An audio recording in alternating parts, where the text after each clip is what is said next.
All right. Who didn't get the attendance sheet already? So, sorry, I think that's where it got to. It's okay. It's okay. I will begin with a word of prayer.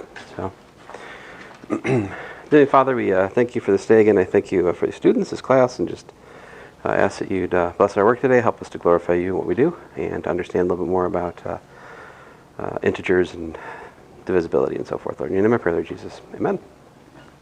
All right, so I need to go through, I'm kind of torn whether or not I should use the projector here or if I should write it out. I'm going to err on the side of writing it out because I do think it's a little bit tricky. Tricky is the wrong word. I think it's a little bit unfamiliar. And so I'm a little bit concerned if I just use the projector, you guys kind of just go, and not really understand. So if I write it out, it'll slow me down a little bit. So here we go. And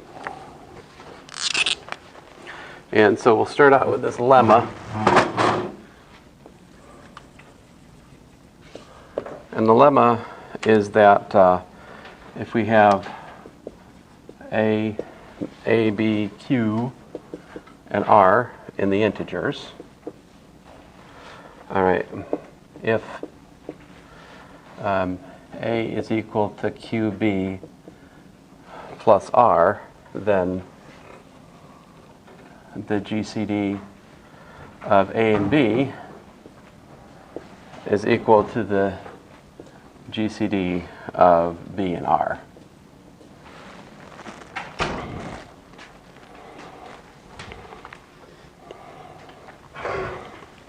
So the argument is essentially to show that these have the same set of divisors, all right? So like, suppose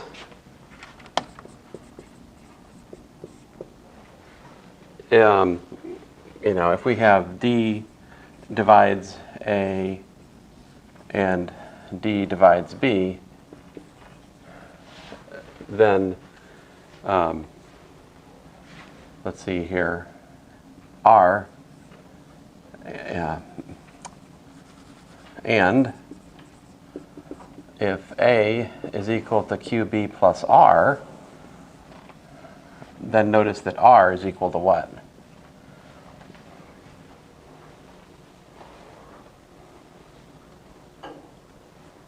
Solve for R, right? So I've got A minus QB, yeah?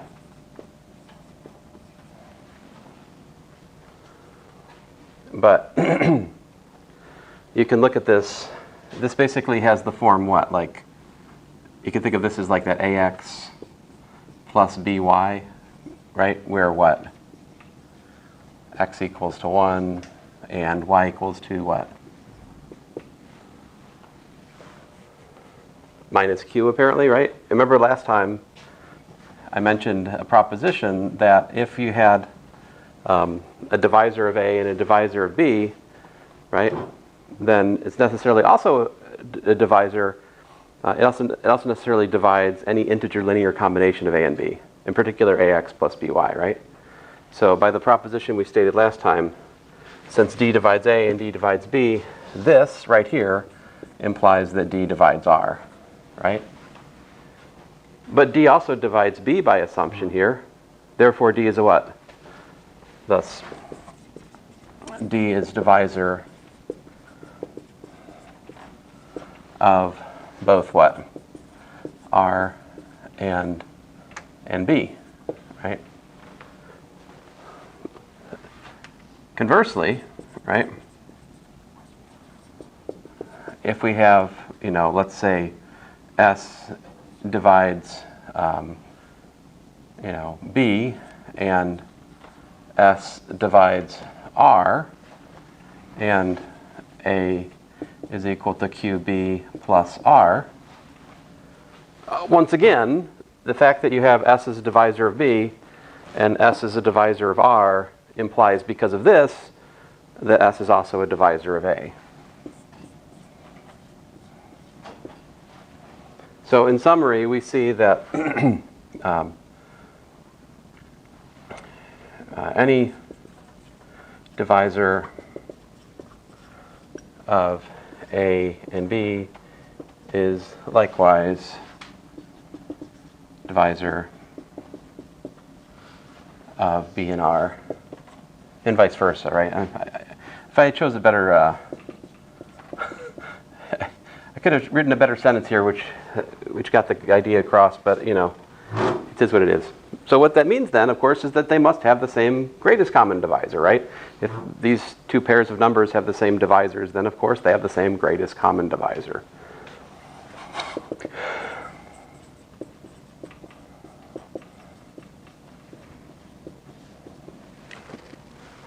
So that's the lemma to get us started here.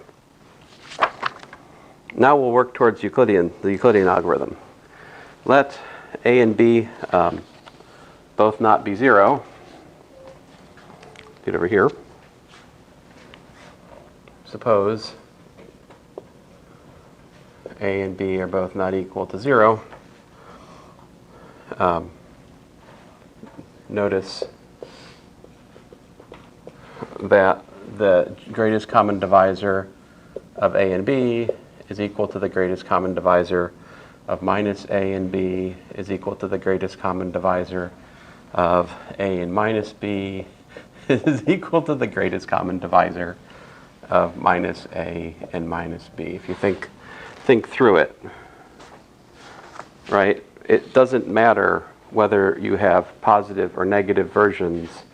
Like whatever number you have, it's going to be true that if I was to do minus the number, et cetera, I'd still get the same greatest common divisor. So what this means, for the sake of our proof, is we can assume what? To make things like a little bit more clear. So without loss of generality, this is what this means. Without loss of generality,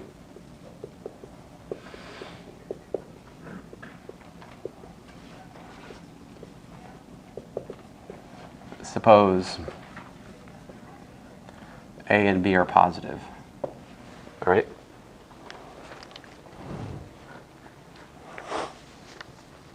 Apply the division algorithm. So I'll call this step number 1. Apply division algorithm. And we're also going to assume, also without loss of generality, we'll assume A is greater than B, right? Like, wait a minute, what if A is equal to B? Well, what's the greatest common divisor if A and B are equal?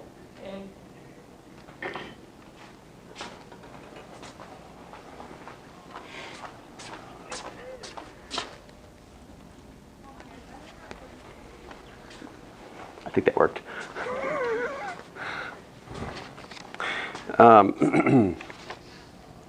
So apply the division algorithm. If course, if A and B are equal, then they are both their own greatest common divisors, right? So apply the division algorithm in the assumption that A is greater than B, and we find there exists unique Q1 and R1 in the integers, right? Such that what? 0 is less than or equal to R1 is less than B, and what? A is equal to BQ1 plus R1. All right. Now, if R1 is equal to 0, then A is equal to BQ1,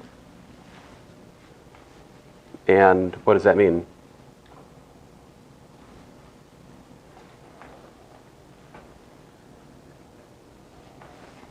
I'll put what that means in blue here for you guys. What would that mean about A?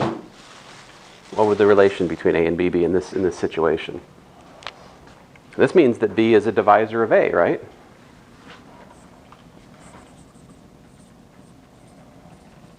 And we conclude that the greatest common divisor of A and B is B. All right? You can't have a divisor of a number that's larger than the number itself, right? So the biggest divisor of B is B. And if B is also a divisor of A, we're done. The GCD of A and B is B. So what else? What else could happen? Else what? R1 is not equal to 0, right? And we have 0 less than R1 less than B. So step number 2. We do what? We apply the division algorithm once more, and we select Q1 and Q2.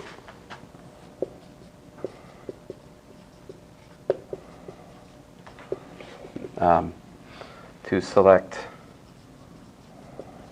Q1 and R2 rather in Z, such that, and so now what we're going to do is we're applying the division algorithm with dividing number R1. So let me be clear here. What we're doing here is with dividing number R1 into the B. All right, the B, whatever. I don't have a good name for it, but I guess it's the original dividing number, right? Okay, so we're dividing the first remainder into the first dividing number, and so that gives us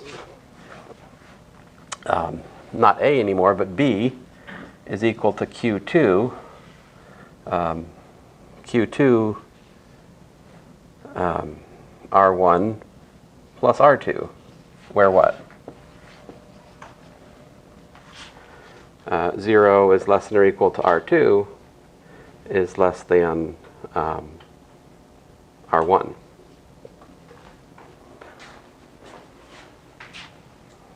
Now, once more, if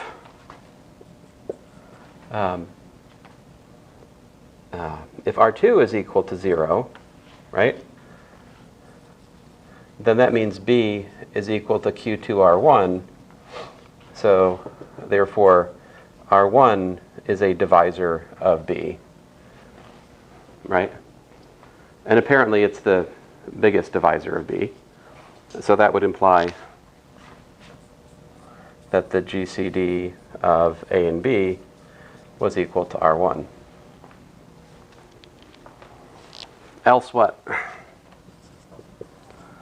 Else R2 is not equal to 0, and as such we have 0 less than R2 less than R1. All right? At which point, being that we love the division algorithm so much, we do it again. So apply division algorithm to, let's see here, not B this time, but R1 with R2 dividing number. So that gives, we find, what am I up to here? Where am I? Q3 and R3, I think. Yeah. Oh man, did I do that? Look at this, guys. Look at that. Don't let me do that. Those of you who saw it and were waiting till after class to tell me about it, you're bad people.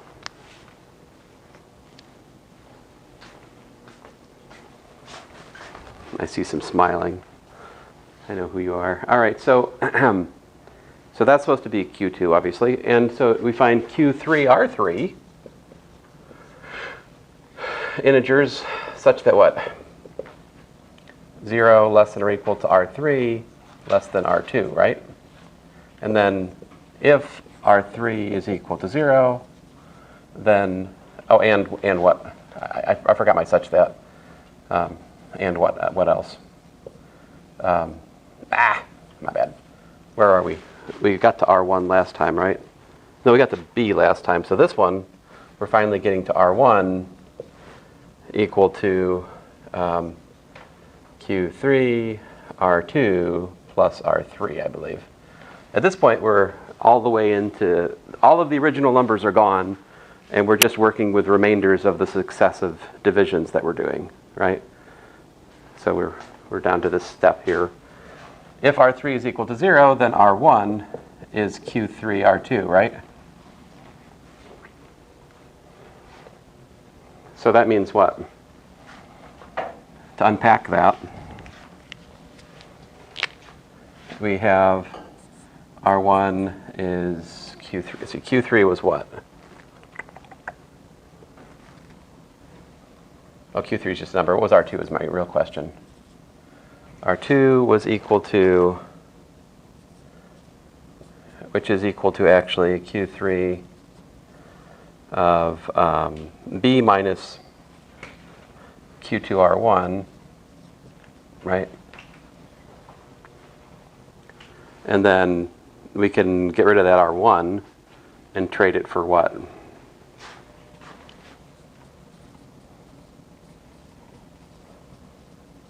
Over here, R1 we can solve for A minus BQ1.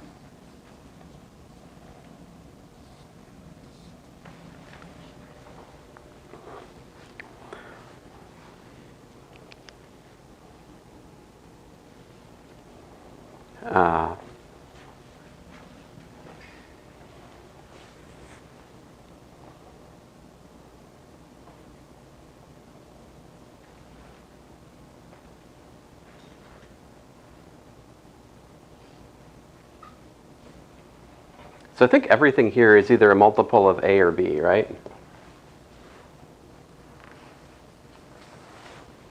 All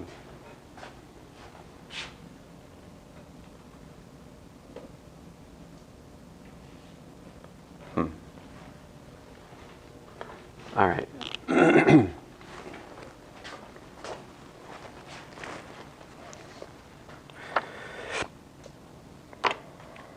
So I guess I think I jumped the gun a little bit. What I should have said in step 1, I guess this is fine. Step 1 is fine. Step 2, though, this I think is jumping a bit. What I should have said right there would have been what?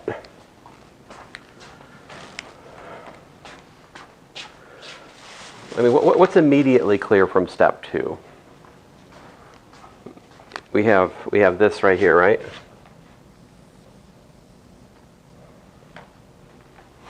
So I think what I can see from that is that the GCD of R1 and R2 is equal to the GCD of like R1 and B, right? And what's in blue here is also true, but something I should have really stopped and told you guys about right here was that the GCD of A and B is going to be equal to the GCD of what? Of B and R1. Or if you like R, it doesn't matter which order they're written in, right? R1 and B. Maybe I should probably should write down here, I should do B and then R1. That's kind of more the order of things as we're doing them.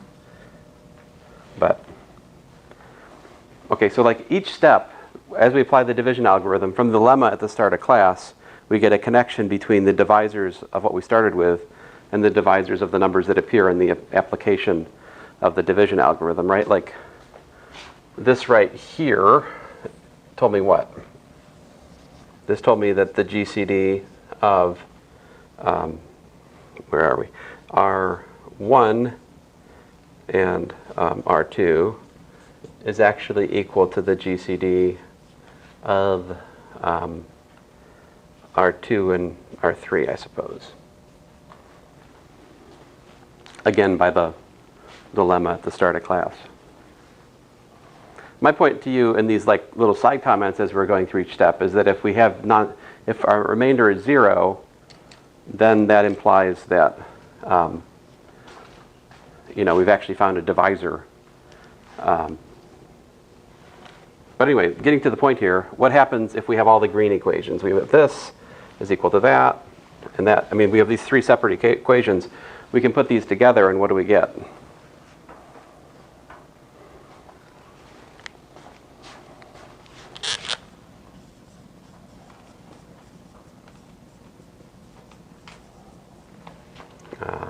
Where was I?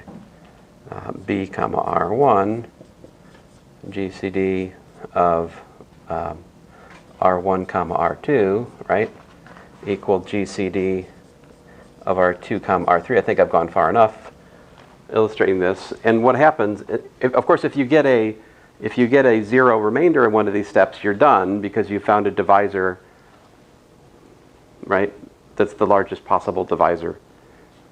The last non-zero remainder is actually the largest possible divisor if we think through this carefully. But what's the other situation here? What's the relation between these successive remainders? Well, you've got 0 is less than, if we get to the kth one, it's less than the k minus 1th one, and so forth and so on, right? Until we finally find our way to R2 less than R1, which is of course less than B, right? So the point is, since these are strict inequalities, right? B is a finite number. This process has to terminate at some point. So that's essentially the proof of the Euclidean algorithm. That if we do this successive division, taking the remainder to form the next division, like we did here, eventually we have to run out of remainders. And when we do that, we have then determined the GCD by looking at the last non-zero remainder. All right, well, I tried. I think this is about 90% of the proof. You could probably clean it up a little bit. But I hope this helps you make the algorithm a little bit less magical, yeah? Because, at least for me, when I first saw it, it was a little bit magical. Now, that said, I don't have a proof, and I don't really intend to prove, unfortunately. So this is very bad for this class, really. In terms of style, this you might call it the vector method that I'm going to share with you guys. And I started sharing with you last time, right? Which is we can calculate the greatest common divisor using this, A-B strategy. Let's look at a specific example, because we can bounce off of this for future calculations today. I don't think I've done this one yet. So example 1. So suppose you want to calculate the GCD of 626 and 62. All right. So I'm just going to go straight to the vector method this time, okay, guys? So I'll start out with 626, comma 62. That's my AB, all right? And I'll tell you what, I don't always write what I'm going to write down over here, but just to let you know the internal arithmetic of what I'm doing in the black, I'll write something in the blue. So first of all, notice that if we divide 626 by 62, right, that's 10 times 62, right, plus what? Plus 6, right? So the next move here is I bring the 62 down to the starting spot, and then my remainder is 6, right? So that puts B down to the first spot here. And how do I get the 6? What do I do from there? I took A, right? And I subtracted 10 copies of B. That's how that was done, right?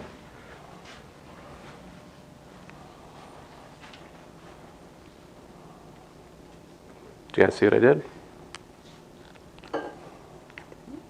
All right, so then the next step is to bring 6 down there.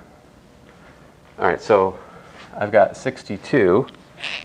My bad. I've got Oh yeah, 60, I'll get it eventually here, guys. 62 is, well, 10 times 6, I think, plus 2, right?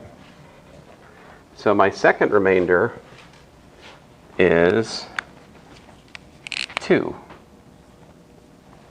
right?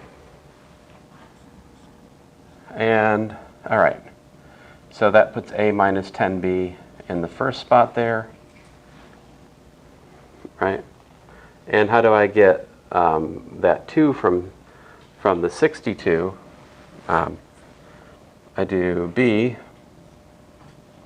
minus 10 times the 6. But the 6 here, notice, is this business right here. So I have a minus 10b.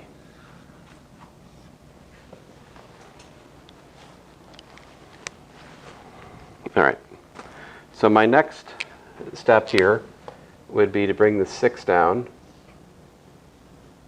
And I get, well, 3 times 2.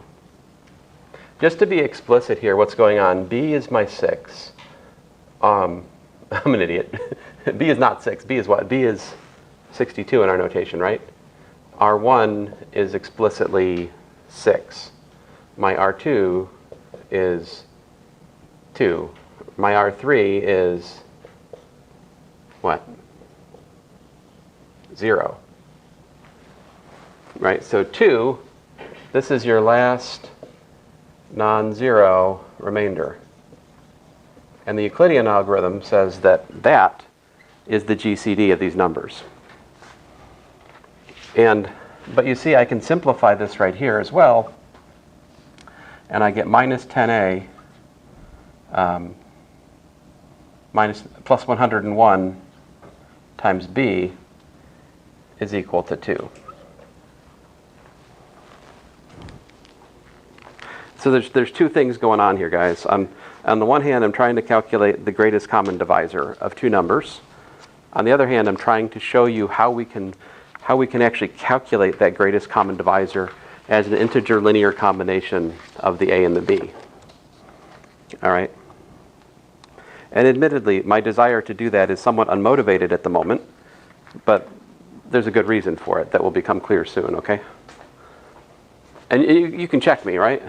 Try it out. I mean, this is not obvious, is it? I don't think it's obvious that minus 10 times 626, right, plus 101 times 62 is equal to 2. I mean, that's not obvious to me. I better check it. I don't know. If this isn't true, I would be very annoyed at this point. No. Because then I'd have to find the mistake. Let's see here. Minus 10 times 626 plus 101 times 62 equals 2. Yeah, it's true. So this right here exemplifies what's known as Bézout's theorem. So Bézout's theorem says the following.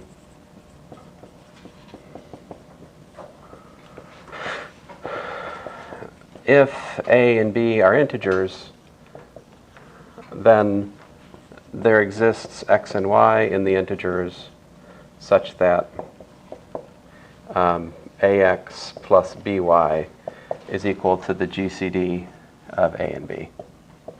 And by the way, for the sake of keeping things relatively uncluttered here, I've only considered the greatest common divisor of non-zero numbers. But if you think through it, the greatest common divisor of 0 with anything else is 0. All right, so like if we take GCD of 0, well, wait a minute. The GCD, I'm saying that wrong. Let's think about this for a second. What would the GCD of like 10 and 0 be if we accept the usual meaning of language? What's the greatest common divisor of 10? 10. What's the greatest common, what is a divisor of 0? I think we said anything, right? Because 0 is equal to 0 times anything. Yeah, so the GCD of 0 and 10 should probably be what? 10, yeah. So like, more generally, if we had the GCD of like a and 0, it would be what? Nope. Absolute value of A. Very good. So, yeah.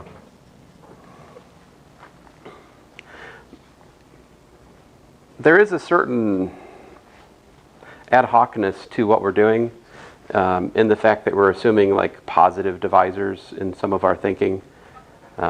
Like allowing for negative divisors always sort of brings in a duplicity of results. And so the uniqueness that we have in our division algorithm is kind of an artifact of our insisting on remainders being positive.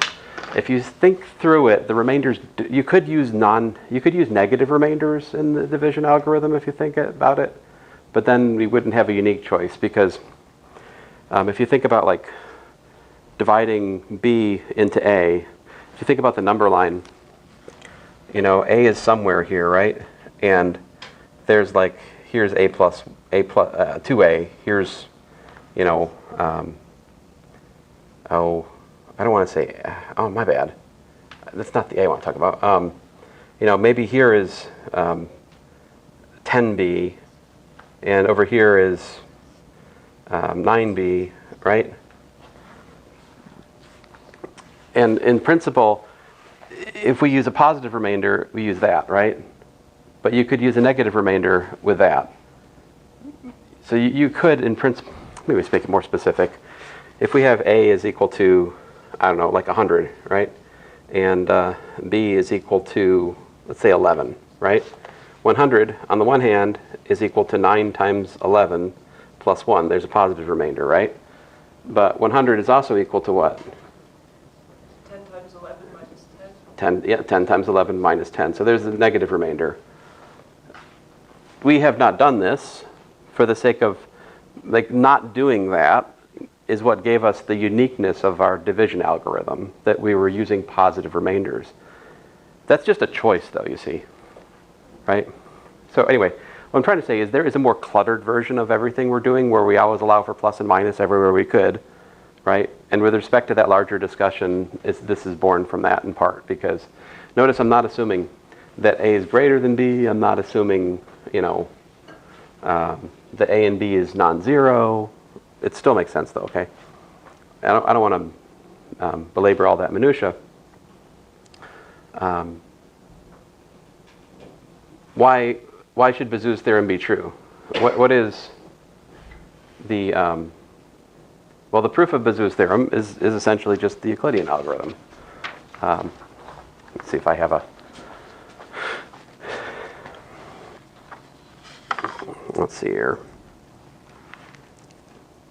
Well, yeah, let me just use the projector here for just a minute.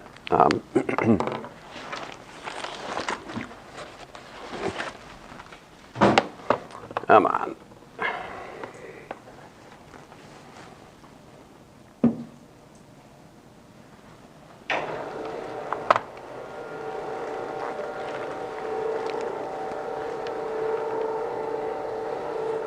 There's something about a Tuesday, Thursday class. When I get 40 minutes into a class, I start doing dumb stuff. Like, it's just like a feature of my teaching. I don't know.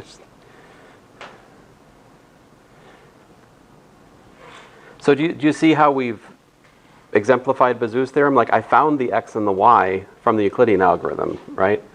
And so this thing I'm doing with the a and the b, that's not in my notes. This is called the vector method. Again, Dr. Smith, who used to work here, showed it to me, and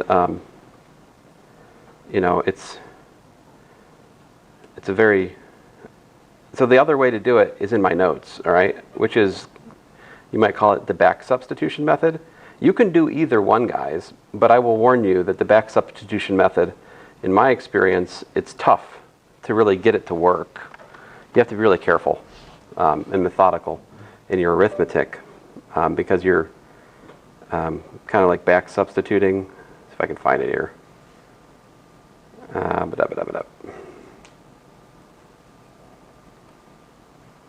I'll eventually get to it. All right. So here's the example we looked at last class, the GCD of 100 and 44, right? We worked through this with the vector method last time. So the vector method's not in the notes, right? In the notes, I'm like, 100 is 44 times 2 plus 12. 44 is that. 12 is that. My last non-zero remainder is 4. Remainder is 4. Duh. And okay, so at that point of the calculation, that's all I got. I just have learned that the GCD is 4. So to figure out the x and the y for Bezout's theorem, I actually have to kind of go back and undo what I did. I start with the last non-zero one, and I solve it for the non-zero remainder, 12 minus 8. Then I go to the next one above, and I solve that for the second to last non-zero remainder for 8. That gives me 44 minus 12 times 3. But then I take this, this here, what do I do? I take this here 12, Bowsers. What have I done? You guys explain it to me. What's this? I got a 12. Oh, I'm plugging this into that, right? So I'm trading out this 8 for 44 minus 12 times 3. All right? And then I'm rewriting that as 4 times 12 because I got 4 12s here, minus 44, right? Then I go back up to the first step, solve it for 12. 12 is 100 minus 44 times 2. Well, that means that so I can go back up to this step here and replace my my 12. Rats, what did I do? So I guess I'm going back up to here. 4 times. I'm sorry, guys. I have trouble tracking these in the fly. Anyway, I'm substituting this into the previous steps, and I get this, which gives me 4 times 100 minus 9 times 44, which is, of course, Bezout's. This is the result of Bezout's theorem.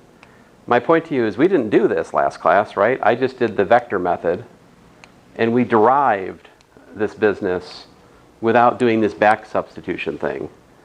I think that the vector method is way easier than the back substitution thing, arithmetically speaking. So I would encourage you guys to learn the vector method. I'm sorry it's not in my notes yet. My notes are a work in progress, So like here's the one we just did. All right. And here's the back substitution thing done a little bit more, as a person who's really good at it would do it. 62 minus 10 times 6, but that is actually 62 minus 10 times, well, that 6 is actually 626 minus 10 times 62. So when you do all that, you get this. So it's not that bad. Like the back substitution thing's not that bad. It's probably what Dr. Sperano teaches, right? Great, fine. And so you should know about this so that when Dr. Sperano does it, you're not like, what? But I would encourage you to use the vector method. I just think it's better. Does that make sense? Yeah? All right. You're like, I've looked at my next homework. This is all lovely, but it doesn't seem to have anything to do with the questions you've asked me. All right? That would probably be an accurate statement. So here's the proof of Bezout's identity, which again, as I told you, is really just, the back substitution is a decent way to prove it, which is you solve this for R1, for R2, for R3, and then you plug them into each other, and yeah. So, right. And I guess I just gave you a proof for the case of 3. There is a better proof for this theorem here that I have not given. Oh well. But anyway, this is not a course. I mean, a proper proof of Bezout's identity maybe should belong to perhaps abstract algebra or number theory. Anyway, so corollary to Bezout's theorem is if there exists a, b, x, y such that ax plus by equals to 1, that's true if and only if the GCD of a and b is 1, right? So when two integers have the GCD of a and b being 1, they're said to be relatively prime, or sometimes you call them coprime. That means they share no common factors except for what? Except for 1, right? If we're talking about positive factors. They share plus n minus 1 if we're a little bit more open-minded. So the proof is that, first of all, if we have the GCD of AB as 1, by Bezout's theorem, there exist x and y such that ax plus by equals to 1. On the flip side, if ax plus by equals to 1, right,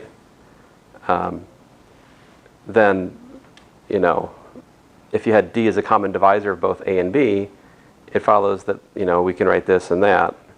Consequently, this is true, which means d is a divisor of 1, but the only positive divisor of 1 is 1. So, yeah. The other way to prove that would be like by a proof by contradiction. We kind of stumbled upon that at some point or another where I, you know, we tried to like look at a positive, a non, how do you know the only positive divisor of 1 is 1? If you had a larger positive divisor, it would imply that like a fraction less than 1 is an integer, which is of course, you know, not true. One last thing here before I put the projector away.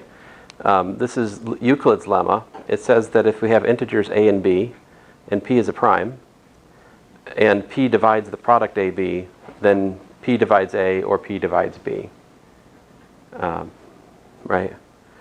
So here's the proof. Suppose p divides the product ab, but p does not divide a. Then we'll have proved this lemma if we can prove what?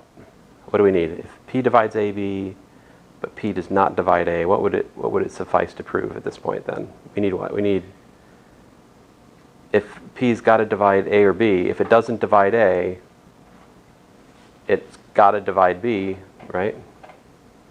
So since p does not divide a, we have that the GCD of a and p is 1.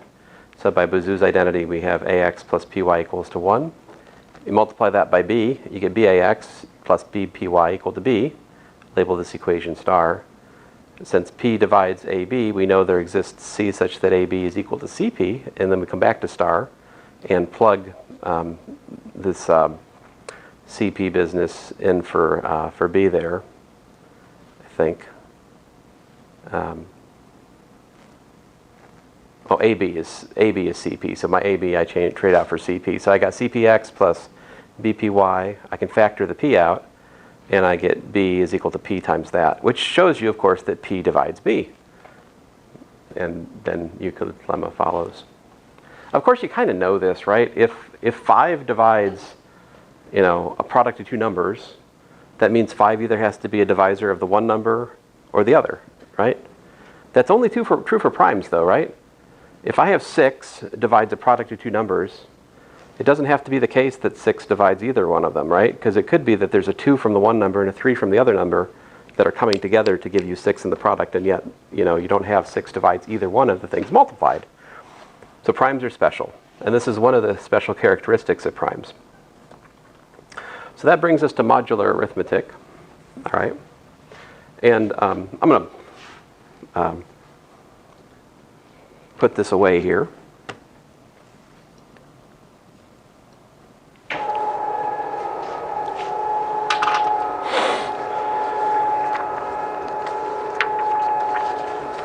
All right.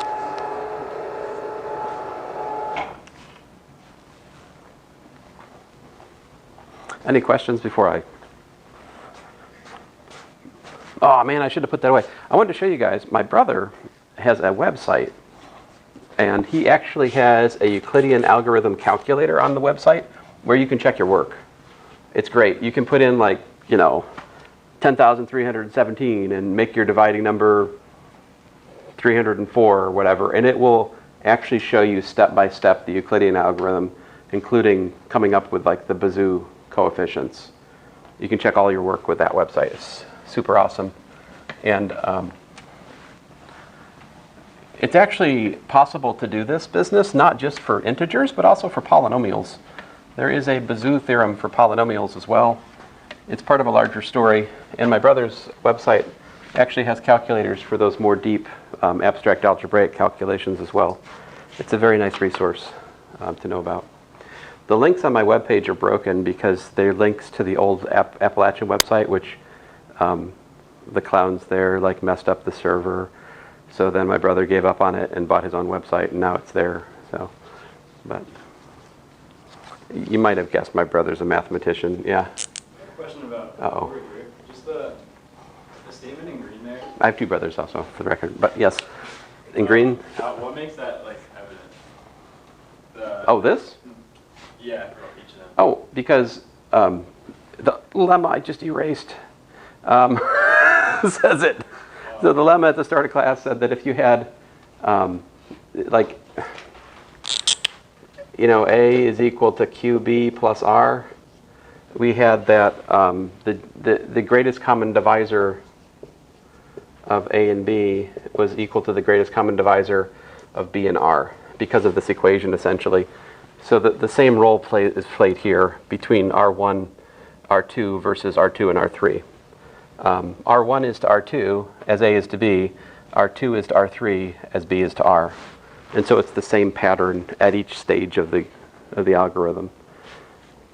But I'll go back and look at that. I erased it. But yeah, like I said, the reason I wanted to burn precious class time on this is I don't think it's entirely obvious why this works. Maybe it would be more obvious if we spent a whole hour just looking at a complicated numerical example. It might give you a better feel for it. But anyway. Okay, so definition. So I need to talk to you guys about modular arithmetic. I'm not sure how far we're going to get, but we'll get as far as we get.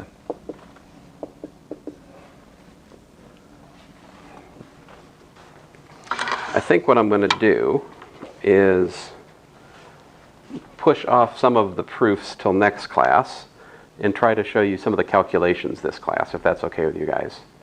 But I do need to give some foundational definitions so you can make sense of things. So first of all, definition, A is congruent to B mod n, all right? If and only if B minus n, or rather n divides B minus A. All right. And it's probably good for us to just, and okay, so here we're assuming what?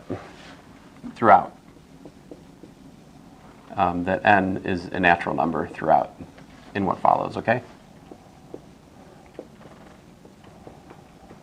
Many textbooks have this assumption without much commentary. Like if they're talking about m and n, they're automatically assuming that they're positive. So we have to worry to check these kinds of things. So what this is, again, this is read, A is congruent to B mod n. That's how we read that. A is congruent to B.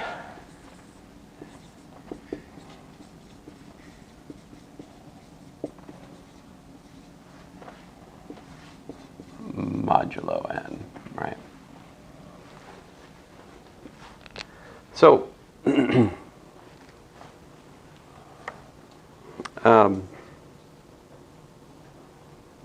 there's a theorem that I will not prove today, which is simply this, that A is congruent to B mod n, if and only if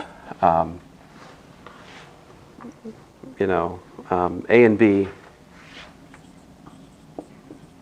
have same remainder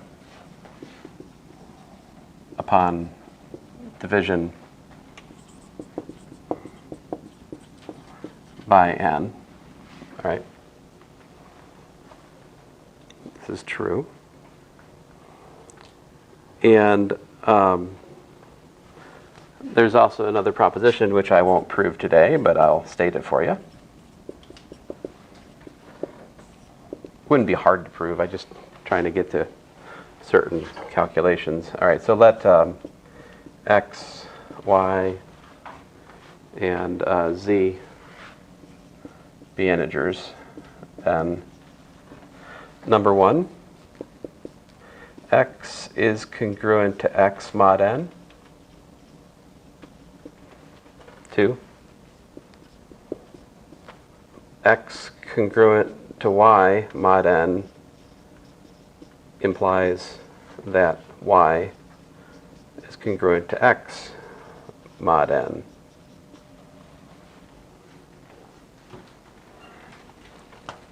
Three, What do you think I'm going to write? X is congruent to y mod n, and y is congruent to z mod n, then x is congruent to z mod n. Exactly. So you have seen through my plot here. So what does this say about congruence mod n? Equivalence relation? That's right. This says that congruence modulo n is an equivalence relation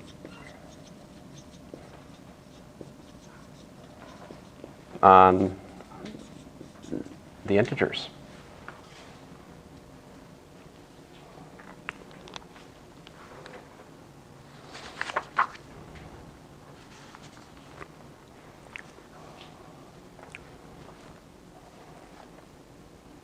I think at this point it's helpful for us to add another if and only if to the characterization of congruence. Like, I mean, this is okay.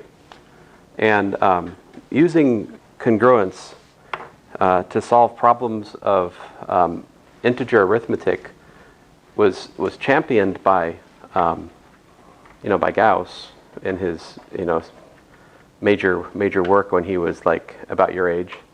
I think he was like 19 or something when he published I can't say it, Disquisitiones Arithmeticae. Anyway, so he used these congruence arguments to solve a number of problems in number theory, which had remained opaque for generations before him. And basically his method was just to use gory congruence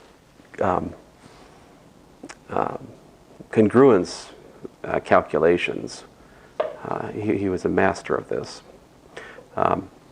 So I think this has been with us pretty much since Gauss, which is about like, I don't know, I'm talking about like 1800-ish, something like that. The bits and pieces of this were around from before then, right? Like we have time. Time works on this kind of idea, as we'll see. But I think it's helpful to trade this for if and only if what? There exists what? Let's say j in the integers such that what? B minus a is equal to what? Nj, right? Who put that there? Which I sometimes prefer to interchange with there exists a j in the integers such that what? How about this? B is equal to a plus nj, right? So if you guys don't mind, let us agree upon the understanding that when we talk about a and b being congruent mod n, we can either use the theorem and say, okay, so they have the same remainder upon division by n. Not personally my favorite. I don't think in division much. Or we can say that means that a and b are simply, related by some multiple shift of n, like this, right? You can add some multiple of n to get from a to b. Or, of course, you could likewise say their difference is a multiple of n. Yeah? So which one of these characterizations of congruence you prefer kind of depends on how you're wired, Okay, so with all this said, so if we got an equivalence relation, what can we do?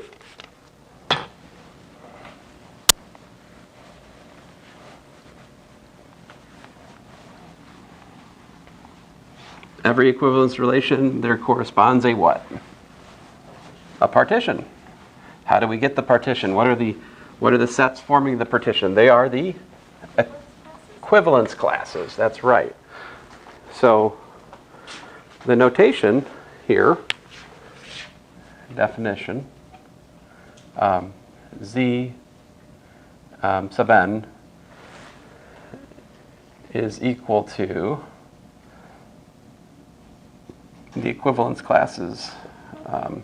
And we can put a sub n here if for the moment such that x is an element of the integers, right?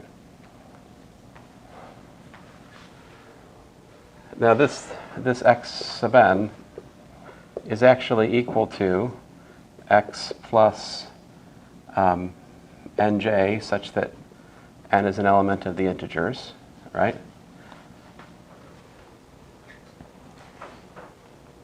because this is what it looks like for another integer to be equivalent to x, right? That's the set of equivalent integers to x plus nj. And you could rewrite this. Here's another notation, guys. We could rewrite this as like x plus the set nj such that n is an integer. So I'm focused here at the start, guys, just on notation. We're going to justify some of this notation more in next class. But so this is something we can talk about as like a number plus a set. What does that mean? It means that number plus arbitrary elements in the set. I mean, I'm defining, this is a definition right here. All right. I'm defining a number plus a set is defined to be that number plus arbitrary things in the set. But we could also do, this is x plus, n times j such that j is an integer, right? So we can also, this is also a definition. So what I'm defining, guys, is like x plus a set is equal to x plus little s such that s is an s, all right? And also n times s is going to be n times little s such that s is an s, all right? So these are definitions. I'm defining like a multiple of a set and a number plus a set. Yeah, this is what we mean by these things. So what this is like the dumbest possible way. Well, maybe not the dumbest possible way, but a dumb way to write what?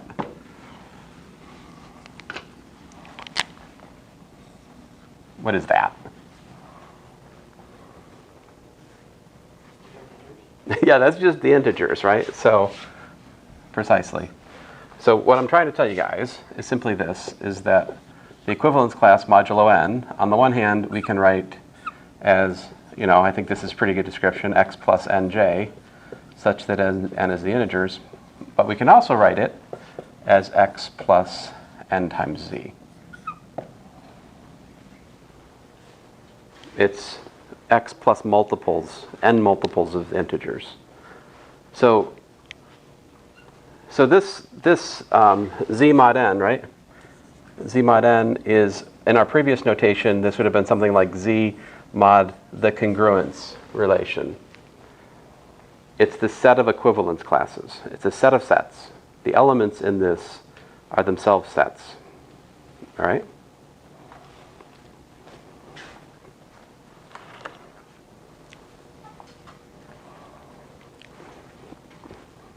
And, okay, so another theorem that I'll prove next time is that if we have the equivalence class of x mod n equals to the equivalence class of x prime mod n, and if we have the equivalence class of y mod n is equal to the equivalence class represented by y prime mod n, like this, then the equivalence class of xy mod n is equal to x prime y prime mod n, and the equivalence class of x plus y, well, plus or minus, we can throw a plus or minus in there, mod n is equal to the equivalence class of x prime plus or minus y prime mod n. What this means is that we have license to do arithmetic on the equivalence classes of integers. All right? We'll talk more about this next time, but you see, if this theorem wasn't true, if it mattered which representative you picked for the equivalence class, then we could have an ambiguity in these products, but thankfully we don't. So like, let me show you example 2. Like if we're looking at Z2, we've either got 0 or 1. It turns out that's